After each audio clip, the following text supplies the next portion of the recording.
tayo pupunta. It's gonna be graphic. My next Graphic warning. Graphic warning. So if you are sensitive with very graphic na mga contents, you have to you can pause here.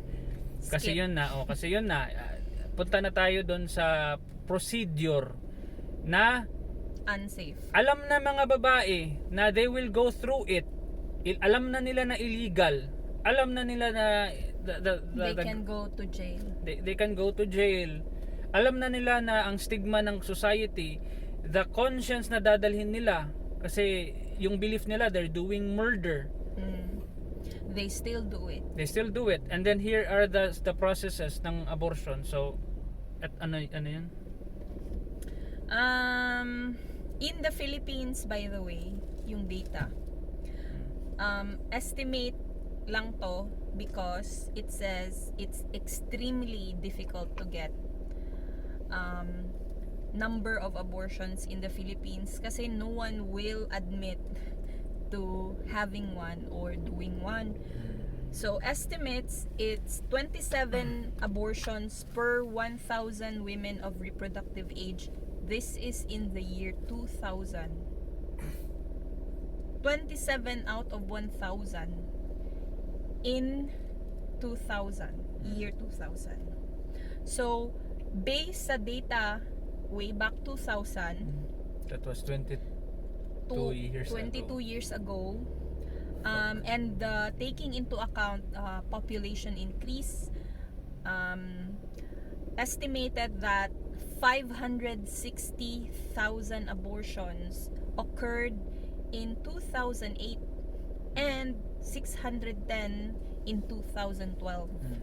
So wala pang data na recent. Ito yung pinaka-recent na nakuha ko from reproductiverights.org. Process of unsafe abortion. Knitting needles, wire hangers. What's that? What's a fucking knitting needles? It's an I'll show. You can Google and then show it sa screen. Okay. I have that at home. I knit. What? The fucking knitting tool? Yan, nasa vagina? You i-insert sa vagina ng babae tapos That's fucking long, right? the very long one. So i-insert yon, the knitting needles, not crochet hook. Hook Okay. is very blunt. So hindi siya makaka It will hit some parts of the skin. Knitting needle is different. It's pointed. So Unsa man ang position sa babae? Like mag-spread out? Fuck. I don't know. That I don't know. Okay. But they would insert it. Someone would perform it, insert the knitting needle in the vagina, and then they would attempt to break or puncture the amniotic sac, yung bahay bata in Tagalog. Yung panubigan. Sa Bisaya, di ba? Panubigan. I think Tagalog also. Yung panubigan ng babae, they would puncture it using the knitting needle because it's very long. And vaginas have around 9 to 11 inches in measurement. So Before it reaches yep, the bahay uterus. bata. Yep. So they would insert it, Puncture try it. to puncture or break the amniotic fluid, and then lalabas na yung fluid and along comes the contents ng pregnancy. Unsa ang ang health risk sa woman? Bleeding and death. Okay. And then they still choose it. Bleeding and death. They still choose it. Or blood. That's taking into account that they think they're doing murder, man, and they still do it. Okay, I mean, fuck. Okay. It can cause infection. Yeah, what? The needle itself can be like the people that are doing it don't have any medical background, so it could be like a needle na dirty or may tawag nun, yung taya Mm. sa Tagalog. Or Hindi sa Tagalog, sa taya. yung may rust. I don't know. Rust in English. Fuck. Yung may taya. Anong Tagalog sa taya? Rust. Rust. Yung may kalawang. Kalawang. Galing mo naman mag-Tagalog. Putang ina mo naman. So, or it has been used before. Like, it wasn't washed because they have to do it again. So, it can cause infection and death. They also use wire hangers. I know that because I am aware na the symbol of the pro-life people are the hanger symbol for their ano, for them to spread fear. spread fear to spread fear to people. I didn't know that. Yeah, I'm aware of it. And also they use Hanger. Okay, what do they? It's like wire hanger, so they have to reshape it. Reshape it para parang scrape nila yung uterus like that. Fuck. So if this is the uterus, they insert it like that, and then Who would want to go through Scrape. that, man? scrape it, remove the entire pregnancy content. I mean, naalala ko nung tinuli ako, tinanggal yung plaster ng titi ko. I was even crying na pagtanggal pa lang ng ano, ng plaster, putang ina. And they still do it despite all the negative shit that they will receive. The trauma in their head na they will have to endure. Kasi nga yung beliefs nila is yun. Iba yung beliefs nila, hindi sila something na mas malawak yung pag-iisip. Not like me, na if I go abortion, I wouldn't be anymore na ganun na level na konsensya ang makukuha ko kasi educated na ako about it. If you put into context yung perspective nila na very conservative, they think it's murder, they think it's wrong, it's illegal, it's dirty and all, they still do it. They still do it.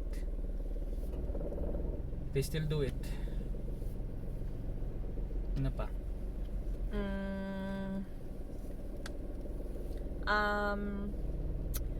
Also they use large sharp feather.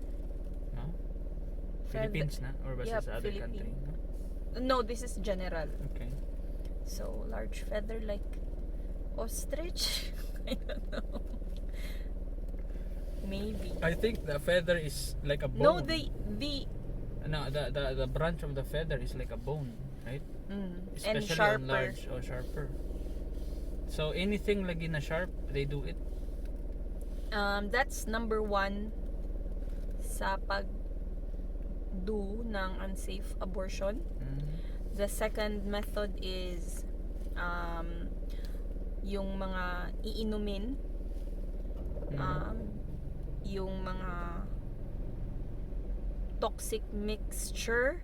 No, I'm sorry, it's not iinumin, but the second one is inserting chemicals through the vagina para I'm sorry, para magre-react yung body or yung uterus, like for example chili peppers and chemicals like alum, yung tawas, yung that's alum, Lysol, I didn't know this. Shit. Plant poison. So this is very dangerous. And they decide to do it, man. Fuck. Ano kaya ang tumatakbo sa isip nila to do it? I mean, I can't imagine. They still do it. Despite. Fuck. And the third, top 3 lang yung nandito. The third one is over-the-counter drugs, So, parang recent na lang yan, ano? abortifacient drugs. Not exactly for abortion na drugs, pero To trigger. it could trigger abortion Okay. kind of drugs. Yun yung top 3. Safe. Is it safe? No, because it can cause bleeding or yung I forgot the term. Yung abortion na hindi na a-abort. What is that? Abortion.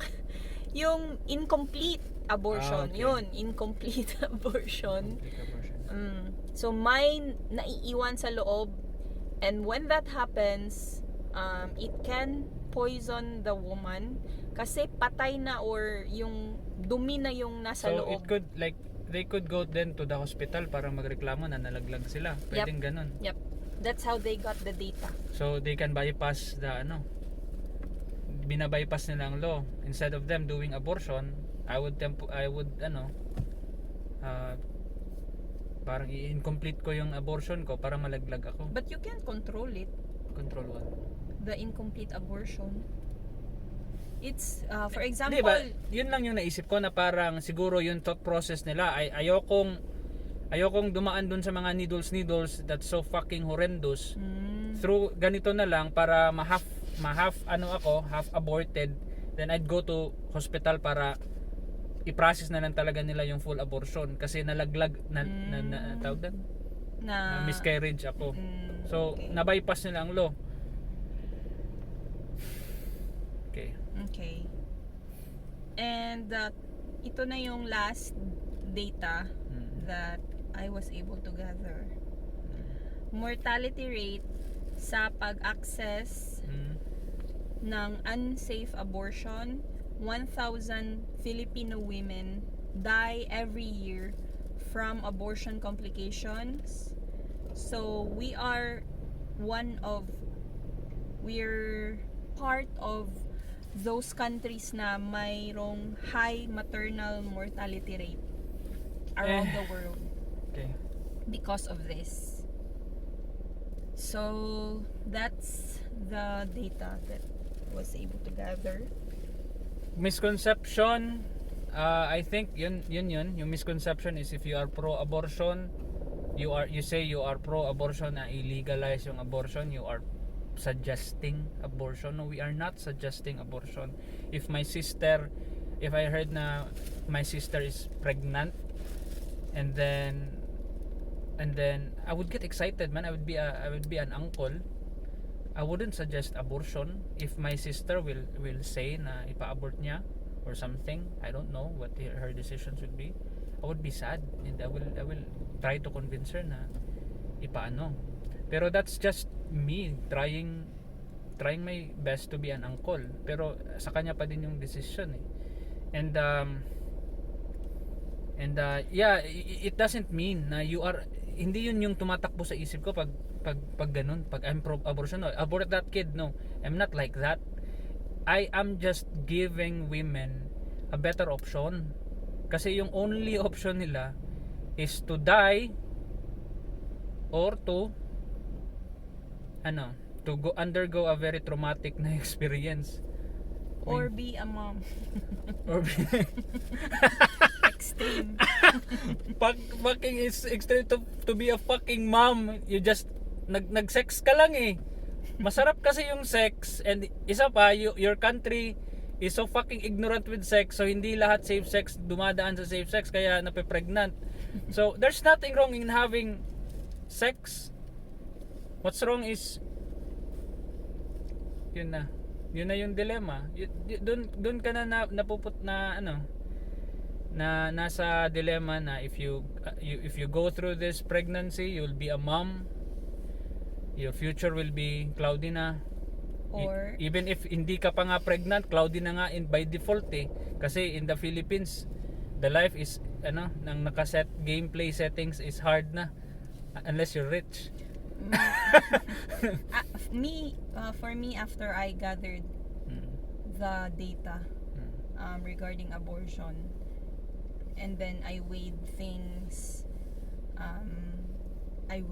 in and I realized na what I wanted in my country is just to decriminalize abortion.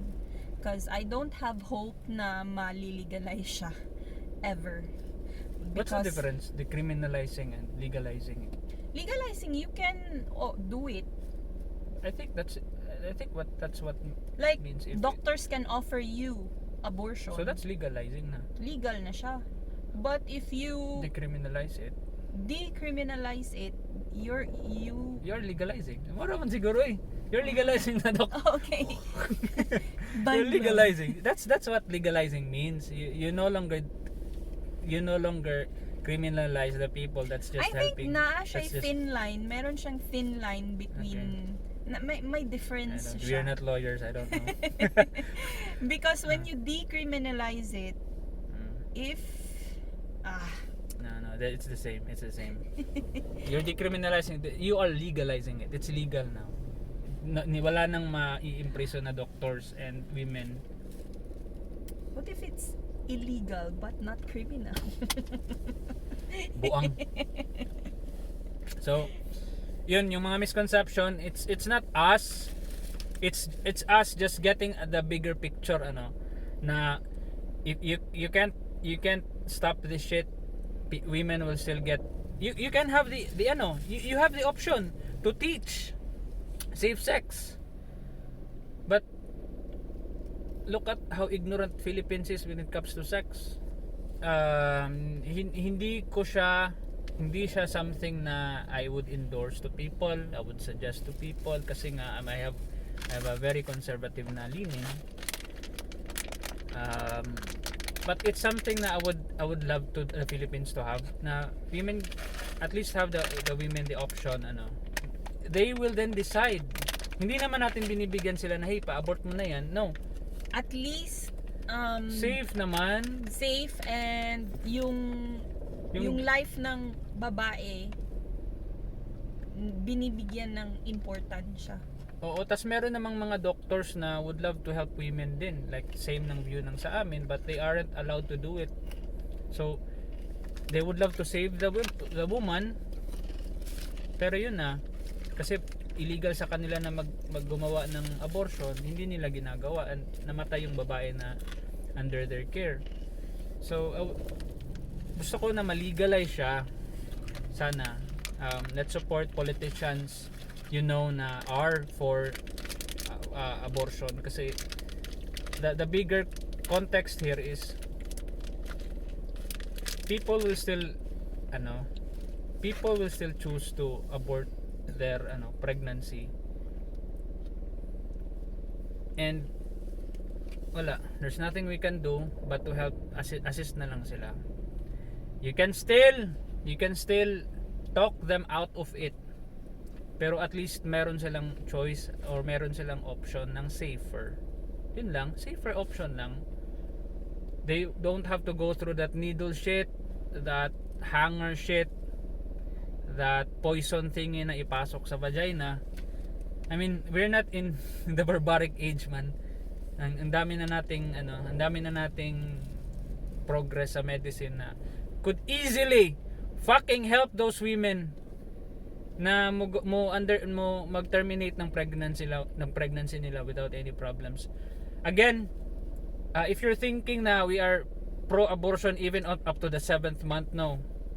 Hanggang sa lang, sa level lang ng pregnancy na safe pa din yung women. Kasi beyond 5 months, that's already na health risk na. Viable na rin yung pregnancy. Mabubuhay na yung I know fetus. yung mga arguments. I mean, I would love to hear kasi hindi ko pa din alam eh. Meron kasing mga specific na definitions, what murder is, what homicide is, what infanticide is, what other shits are. I would love to hear your thoughts about it. Pero ang perspective ko talaga is just terminating the pregnancy. Ang women ang nag-decide na tanggalin yung stuff na nakikigamit sa resources niya. Yung ha? Kidding. What Leech. Leech. So there's life living inside her that's using her resources, and the process is just discontinuing, allowing her to use all her resources without anything latching her. That's the perspective naman ng mga pro ng abortion law. If you argue that it's a human being that's allowing murder, and then the next step would be allowing murder is legal na, you can I really don't know what the fight is about it. If you love to argue with it, kung murder ba talaga siya, I would love to listen. Pero as far as I know, a human being is a person that can stand on its own without depending support. Na if you remove that support, mabubuhay pa din siya. That's a human being for me. That's a person that's has his or her own rights. So if a person is yung dependency ng pagkabuhay niya is dependent siya sa other, then I don't think like what she said, leech. But I don't consider fetus as leech, man. That's human in progress. Pero if you argue na it's murder, medyo I don't think it is. Kasi if you argue that it's human, I don't know, magdedepende ba ang human sa connection niya sa other person? If you kill this person, if I'm dependent to her, will I die? So I won't. I will live and continue my life. But if you kill the woman, that fetus will die 100%. So it's a dependent thing that's living inside the woman, and the woman has all the right to terminate that connection. Not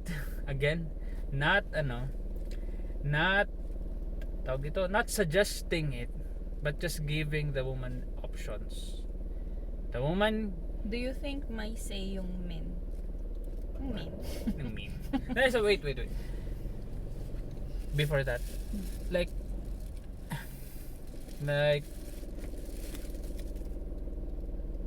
yeah, may say ang men. I don't know.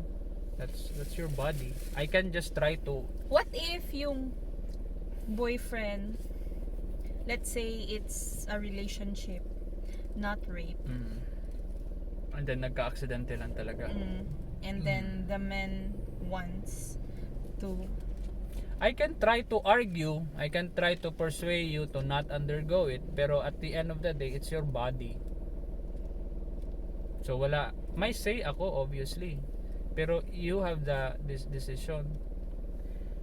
Kung sabihin ng iba na, hey, you have the sperm, no, I didn't go through, hindi ako yung mag-undergo ng pregnancy, ang babae. We forgot something, the main reason What? why women get an abortion. Okay, what? We forgot. Sorry. It's another data.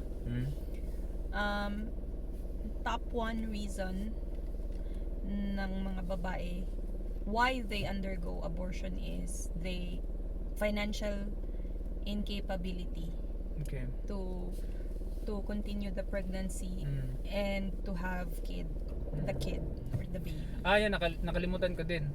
Sabi ko kanina, if you are against abortion, why don't you teach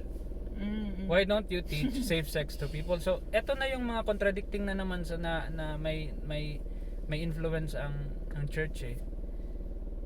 They discourage DepEd and educational system to teach safe sex or tawag doon, sex education, kasi nga it will promote daw, and instead they teach yung abstinence. So you are a walking contradiction. Ayaw mo ng abortion, tas ini-educate mo yung tao through fear and miseducation, and walang data kang binibigay, puro lang anecdotes na ginawa to ni Saint random guy. So you have to do it as well kasi nag-suffer siya sa life niya. Kailangan mo ding mag-suffer. Ito sa story sa Bible, this woman is the example of you follow her. No, you don't teach people like that. You give them data, let them be aware of the current situation, na the poorer you are, the bigger your family is, kasi nga you're poor because you are uneducated, and the more religious you are.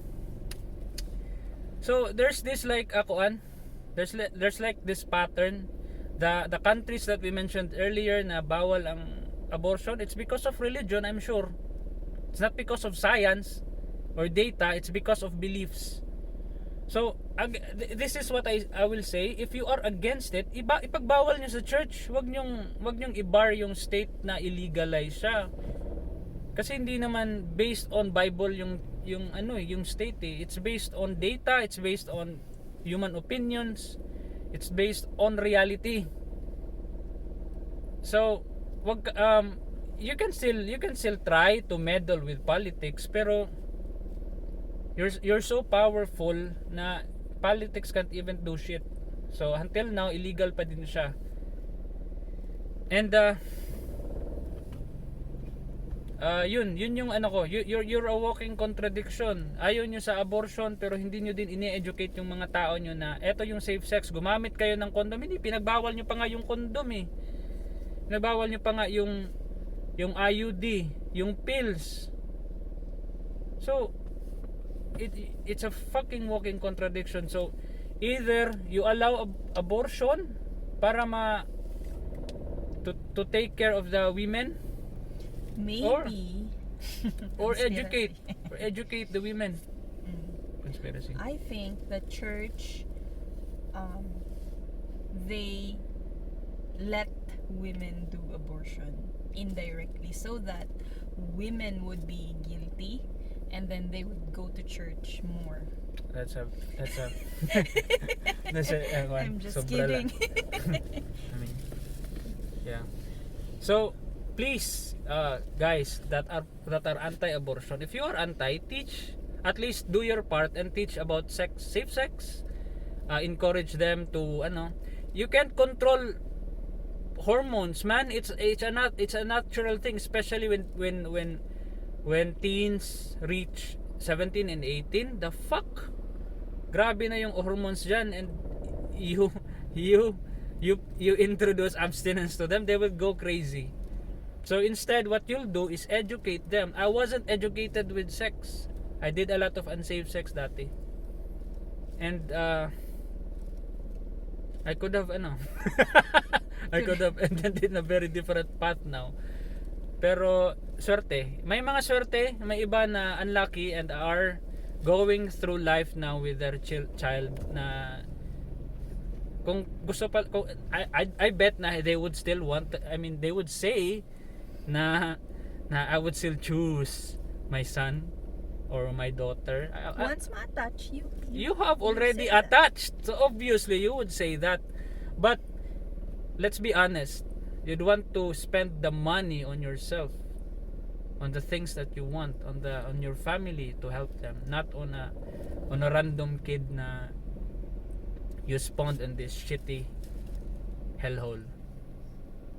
So I think yun yung magiging decision mo.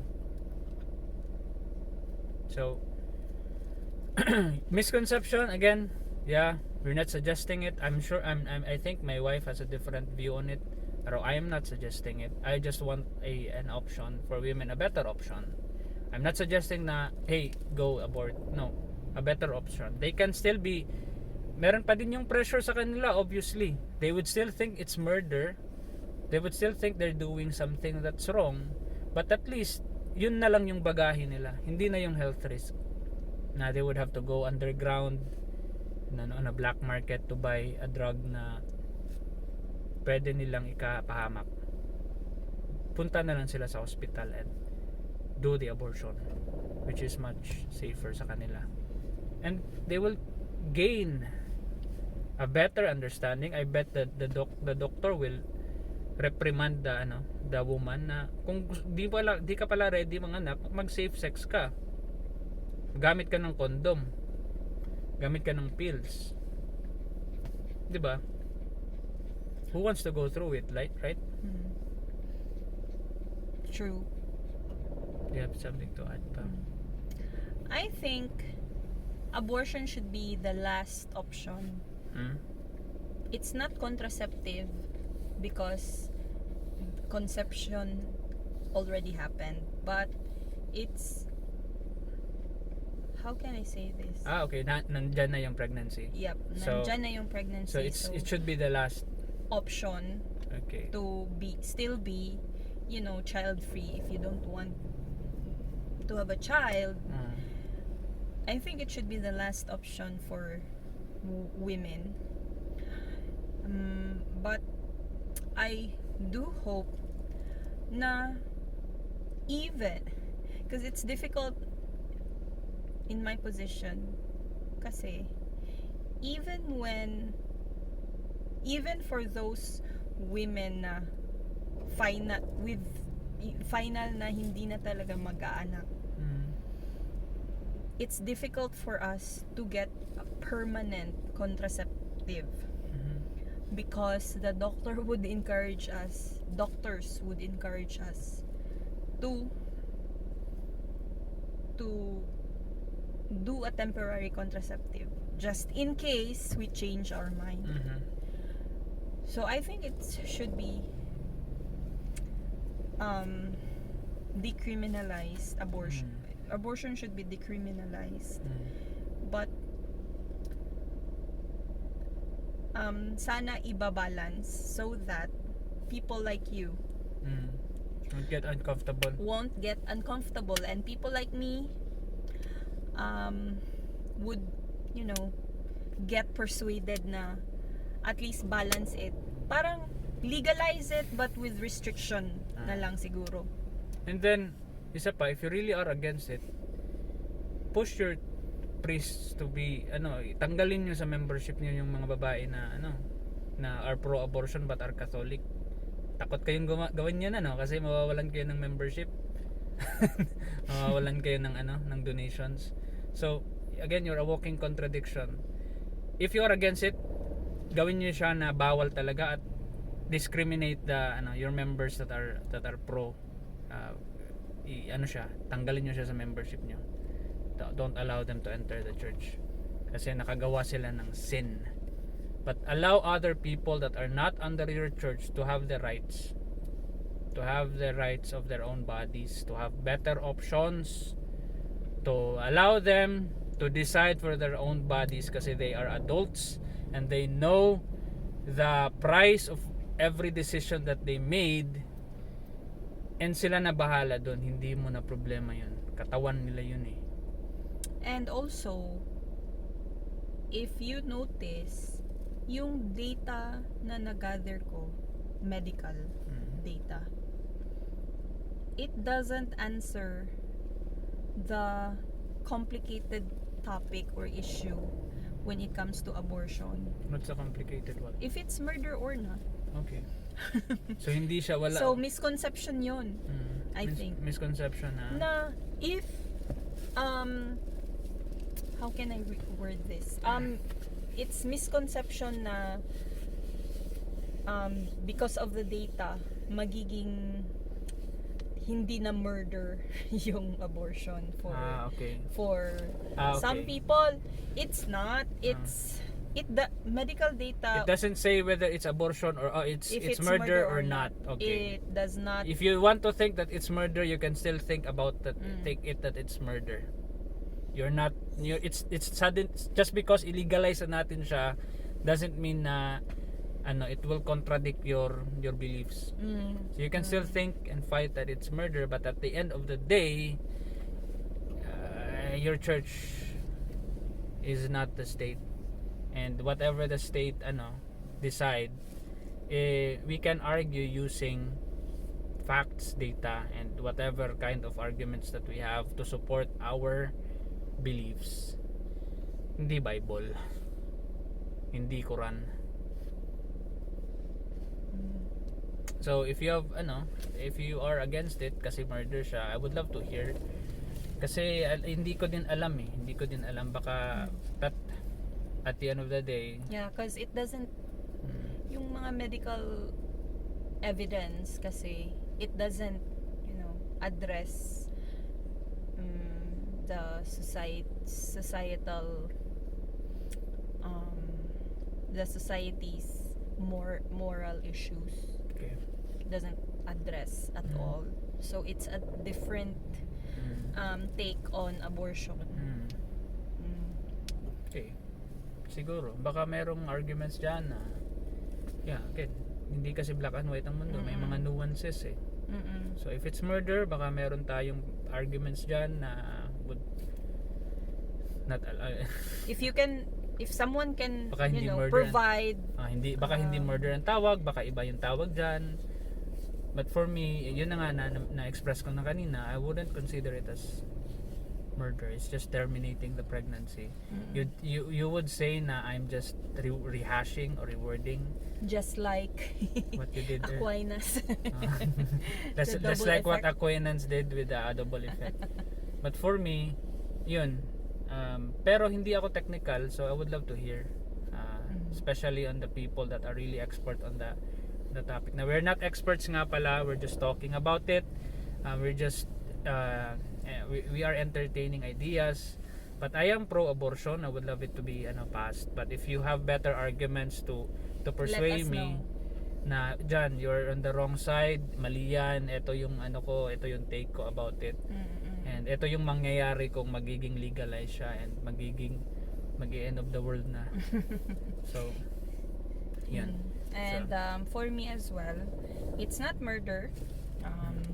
It's just a procedure, a medical procedure to end the pregnancy of a woman. And if I get pregnant, would I go? Like, is it? Are you terminating? You're terminating a living person in a pregnancy, Yoda. There's a living being there. It's not yet living. Still cells. So okay. So it's murder if you terminate like the 7th month. But there are instances siguro na may talagang may health risk. May something wrong ang women. So may abortion pa din na ganun, 'di ba? Okay. Pero very rare cases, hindi siya abortion because hindi ko kaya buhayin tong bata, but abortion siya na may health related risk, yes. Health risk related. Yes. So, if I get pregnant, would I continue it? For now, no. I won't. But I know I won't get pregnant. Okay. Unless, some unforeseeable events. Simba ko. But, yeah. But, I know I won't get pregnant. But if ever I get pregnant, like, very the smallest possibility. For now, ang sagot ko is I won't continue the pregnancy. So you will be a criminal. Yes. A felon. Okay. But I know I won't get pregnant. So confident ako na I won't have to go through an abortion because I got pregnant. So, suggestion na siguro sa kung may nakinig dito ng mga teenagers, guys, we can stop you from having sex, but at least practice safe sex. Be educated, talk about it to your partners, to your friends. Wag yung puro kamanyakan lang na ang laki ng boobs ni Talk about shit, man, like important shit na ganun, kasi life changing kasi pag pag nabuntis mo yung babae. So if you don't want to undergo abortion, we don't want anyone to undergo abortion. That's, or if you don't lalo want na ngayon, to go through parenthood, yeah. then practice safe sex. Oo, kasi all the time. Bring condoms, or female, don't allow your partners to not use it. Mali yung na hindi siya walang feel.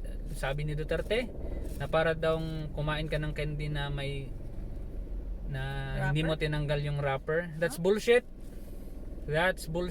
And that's just continuing the rise of pregnancy, teenage pregnancy. So be responsible. If you don't want to abort, be responsible sa body mo. it's a big responsibility na magbuhay ng another human being. So decide that you want to have one or you don't want to have one. Gauge yourself kung kaya nyo ba, yung mental state nyo, kaya nyo ba, or pwede, kaya nyo na bang mamuhay, hindi nyo pa nga kaya buhay yung sarili nyo. What else? Financial status. Don't be confident na kesyo okay si mama, pwede na. No, fuck guys, life right now is really hard. Nagtataasan yung mga prices, everything is getting really hard. Our batch, walang mga bahay. Walang bahay yung most mga batch namin kasi yun nga, there are our batch meron, pero hindi na ganun kadali yung access ng anything. And then yung perspectives is iba na, more on about self na, like we choose to travel more instead of building a family. There are people like us na that have shitty decisions shitty decisions in life, na ganun yung mga na ganun yung mga decisions. So if you want to be the primary decider sa buhay mo na without any regrets because you chose it, just be more informed. Hindi madali yung may anak. Anything to add? Shit, hindi nga madali na may aso. Ghost, tulog na si Ghost. We have to go out and then bring the dogs kasi we don't want them to be left behind and be sad in the house. Be bullied by my cats. Oo, bully pa yung pusa niya. So yun, I hope this is something that is useful. Bye.